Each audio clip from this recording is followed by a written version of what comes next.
What's up everyone, G2 Vex30 here, coming at you with my patch 1.7 overview. This patch is a big one for Paladins competitive because it'll be the last patch that'll happen for HRX and the HRX qualifiers. There will be some huge bug fixes in this patch that'll help champions that were banned in competitive become unbanned and playable at the upcoming lands. This video will mainly consist of me giving my opinions on what's in the patch and going over general things that came with patch 1.7. I know this video is a little bit late. I know the patch dropped like last week, but I still want to get this out and I want everyone to hear what I think about the patch. If you do enjoy hearing what I think about the newest patch and you enjoy what I do on this channel, be sure to like, subscribe, and hit that notification bell to keep up with my newest videos. You can also look down below for my other social medias, including Discord, Twitter, Twitch. Be sure to follow me on those as well. That is all from me for now. Let's get straight into this patch 1.7 overview. So to start off, we are going to go over the HRX loot pack. This loot pack will run you about 800 crystals, but it includes some of the cooler skins hi-rez has released in a while. The first skin in this pack will be Buckuly's Buck, a nod to Smite's Hercules, or at least I assume. This skin is sick, and Buck really hasn't seen a new skin in a while, so to all you Buck one tricks, I'm looking at you, Red Charlie. I hope you enjoy using this new skin. I know I'm going to be using it in a few games and trying it out. I really like the hood on it, like the lion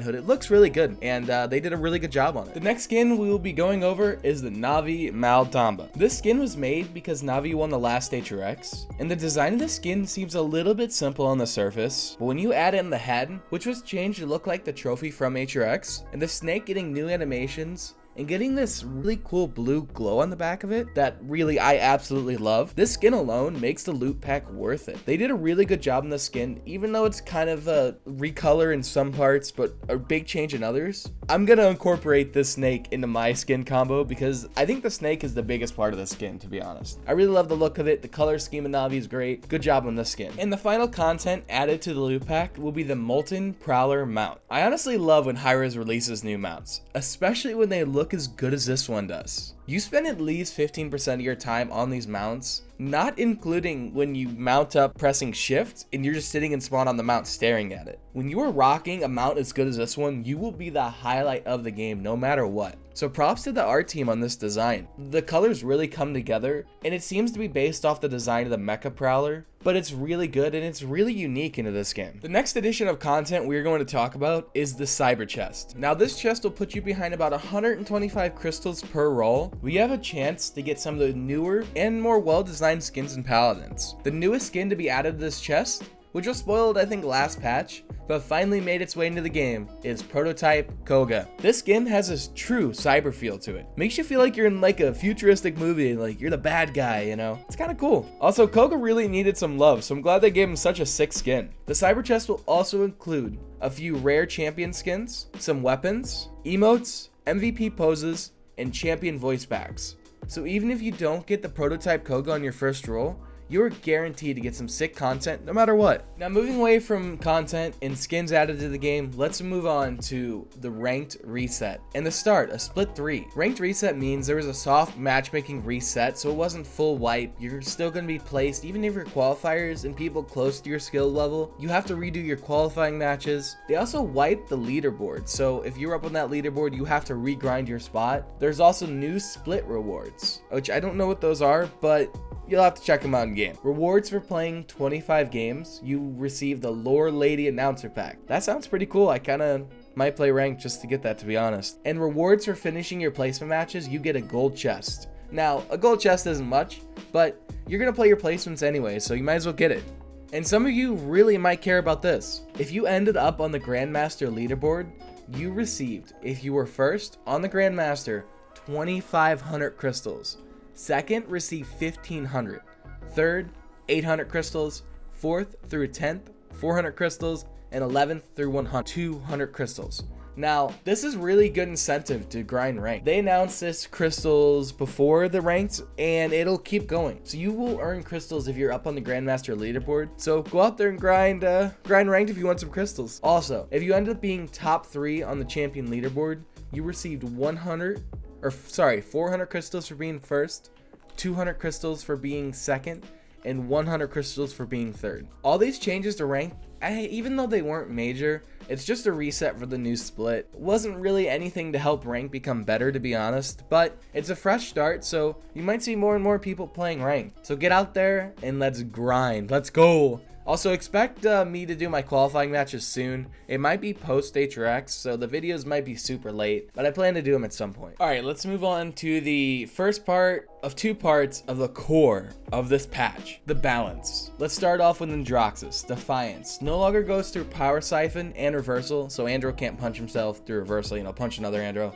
Now properly classified as area of effect damage, and they added a 0.5 second cooldown. Adding that cooldown to Defiance Fist hurts his, I don't know the card name right now, but it's a card that resets his dashes, takes off 10 seconds, and basically makes it infinite dashes. He can just keep punching over and over and get as many dashes as you can, and it was silly. Adding an eternal cooldown was exactly what they needed to do to Andro. Great balance change. Second, Dredge. There's a lot here, so we're going to go over all of them. Abilities, Harpoon. They kind of got rid of the auto cancel that he had with Harpoon, and Harpoon is now AoE damage. It's classified as AoE damage. Talents, Abyss Spike. Trigger radius increased by 66%, and explosion radius increased by 16. Now this wasn't a huge change, but it was a step in the right direction to help this legendary become viable. Cards, Hole Piercer. This card did insane shielding damage beforehand, but they completely wiped that and changed it to decrease the cooldown of Harpoon by 1 second, scaling up to 5 seconds. Curse Weaponry now grants ammo on a successful Harpoon hit. Beforehand, it was every time you threw Harpoon, you gained ammo, and that was just silly. Basically, it was so hard to balance Dredge if you kept those 2 cards in the game. So they basically wiped them and remade them, and it was a really good change. I'm interested to see how Dredge is going to be at the qualifier and HRX. Furia, yet another, even though this is a good change, it was still another nerf to Furia. Furia, they have nerfed her, just beat her with the nerf stick, basically. Furia will no longer generate ultimate charge when dealing damage under her effects of her ultimate. Now, this is a good change, but there's been so many changes to Furia, and she has just fallen out of meta. There were some changes that didn't need to happen, and there were some changes that did need to happen. There's too many changes that didn't need to happen, so basically took her out of meta, and I'm pretty disappointed about it. Lex, a small change. It's now classified as AoE damage. Sky. Sky has slowly been, she's had the opposite treatment of Furia. She's slowly been power creeped to being close to the meta, to be honest. Weapon, wrist crossbow. Reduce fall off damage and increase base ammo by 5. Now we tested that reduced fall off damage. It's really not that much, but the increased base ammo is really going to help her poke. Vivian, updated her boobies trap description to display correct amount of damage dealt. Okay, it's just a change. But that's the balance, and some of these are huge, like the Dredge change was huge, and the Sky, it's just another power creep to her to help her become meta. So maybe you might see some more Sky. Furia saw another nerf. It is going to be hard to see Furia in the qualifiers in HRX. I'm really disappointed, and the change Andro helped kind of put him in line with other flanks, because whenever they added the Fist and buffed his card that reset the dashes, he became extremely overpowered and became first ban in competitive. So that's the balance changes. Let's move right into the bug fixes. Now let's move to the second part of the core of this patch, the bug fixes. Because this is an HRX themed patch, the bug fixes are a huge deal. Let's start with the general. Improved death animations in Spectator. That's going to help the viewing experience at HRX. Fix an issue in Spectator where the camera would clip into walls when viewing someone in third person perspective. Again, that's going to help the viewing experience as well. Let's move on to champions.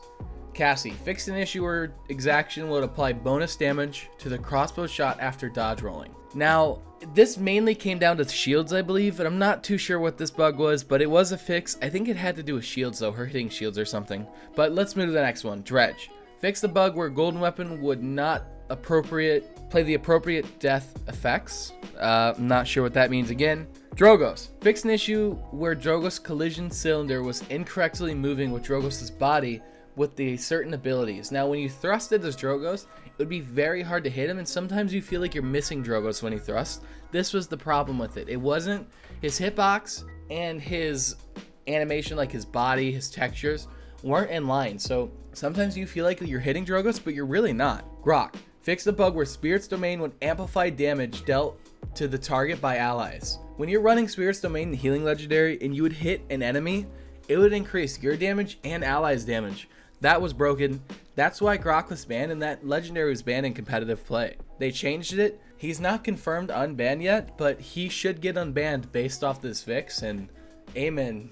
Church of Grok is coming back. I know it's the Church of Grover, but I love Grok. I'm so glad you might see him more. Grover, speaking of the devil, fixed a crash condition with Grover's Vine ability. It's been almost 2 years since it's been a thing, and it's finally fixed. This patch, past PPL, they had to ban Grover because this was getting out of hand. We would be in a match and we would be crashing due to this ability. They had to completely ban Grover because of it. They fixed it. Grover should be unbanned for HRX, and I am so excited for it. Thank you, hi-rez. It's about time, but thank you so much. God, I'm so happy.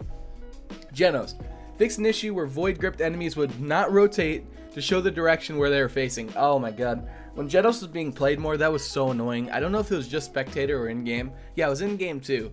It was honestly one of the most annoying things in the game, because when you lift somebody, you want to keep an eye on where they're shooting, because maybe you're trying to juke and they just sit there still, but they're still hitting you somehow. It didn't make any sense. I'm glad they fixed it. Makoa fixed an issue where Makoa's melee attacks in ancient range would fail to deal damage. I don't play Makoa, never had that issue, but I've heard the issue and I'm glad they fixed it. Mal Damba fixed an issue where you could not heal allies partially obstructed by a collision. So if somebody was next to a wall and you could barely see them, the game would think you hit them, but you wouldn't actually hit them, and it would take your cooldown, it wouldn't heal them, and it was just awful for competitive. I would have 4 to 5 times a game where that would affect a play.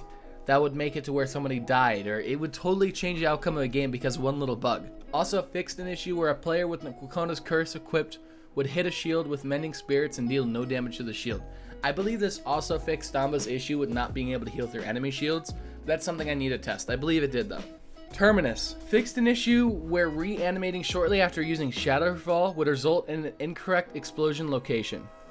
Not sure what that one was, but it was fixed. Fixed an issue where Shadowfall would continue even if you killed Terminus in the middle of an ability. Now, this was one of the main reasons Terminus got banned, because you would kill him and when he ulted, he would just fly across the map and he would like just bomb somebody randomly. It didn't make any sense. It was weird, but he was banned because of that. But sometimes when you fix something, something else breaks, and there's a bug right now in Terminus that's affecting him possibly not being able to play in competitive, but I'm glad they fixed these issues. Even though it might have caused something else, it still might get fixed for HRX. Based on these fixes, they've done a really good job, so hopefully it gets fixed. Torvald fixed an issue that would allow Hyper Beam to pass through Inara's impasse wall. I didn't know this was a thing until I read it, and just like the visual in my head, like imagining it, is so funny. Just Inara thinks she's safe, puts up her wall, she just flies off the map.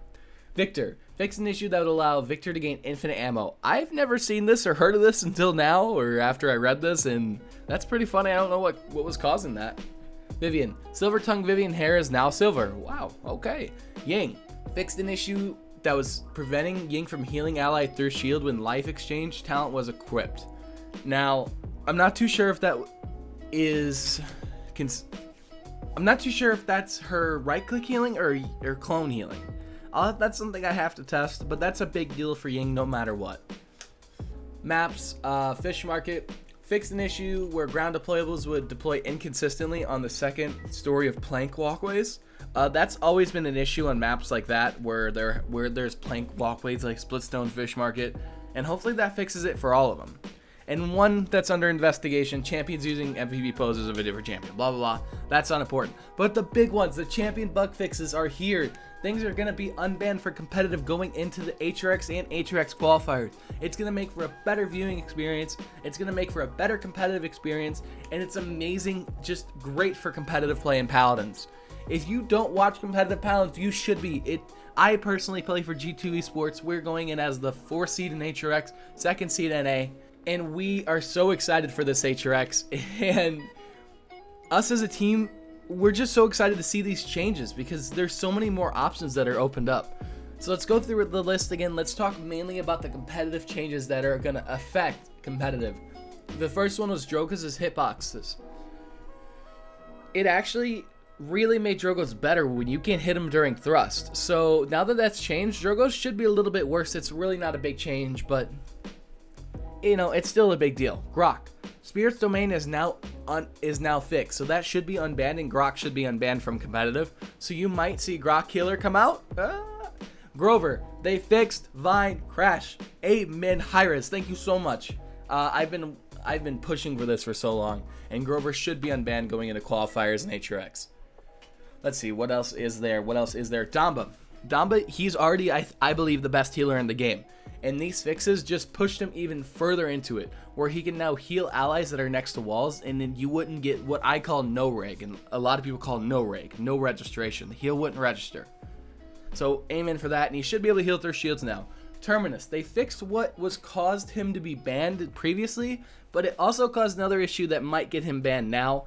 So we'll see what happens with that, but I believe in hi-rez, and they've made some great changes. I think they're going to get this fixed for HRX.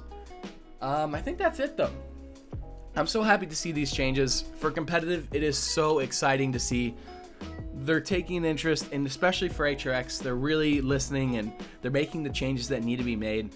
And I'm sure in casual, you've had these problems as well. So it should make a casual and competitive and viewing experience all around Paladin. So great job, hi-rez. You did a really good job this patch. A quick overview of the patch. It was mainly an HRX theme patch. It's literally called HRX theme. What? I don't even know how they type this, but it helped competitive so much. And the loot pack is, based off competitive because it's the Navi skin. And I'm really glad they had a whole patch based on competitive play. It makes me giddy to even hear that. But I think that's it for this video. I hope you all enjoyed hearing my opinions about the patch and seeing everything that's new added to the game. Great job to hi-rez for this patch, and I hope you all get out there and play more Paladins and enjoy this. There should be more bug fixes coming in the future. I've heard a lot of things from hi-rez, and they said that's going to be some of the, it has been their main focus for the past few patches. I can't say for the future, but I can say for now, they have been doing a really good job catching up on bugs and really trying to weed them out of the game. So, great job. If you do enjoy this video, be sure to like, subscribe, and hit that notification bell.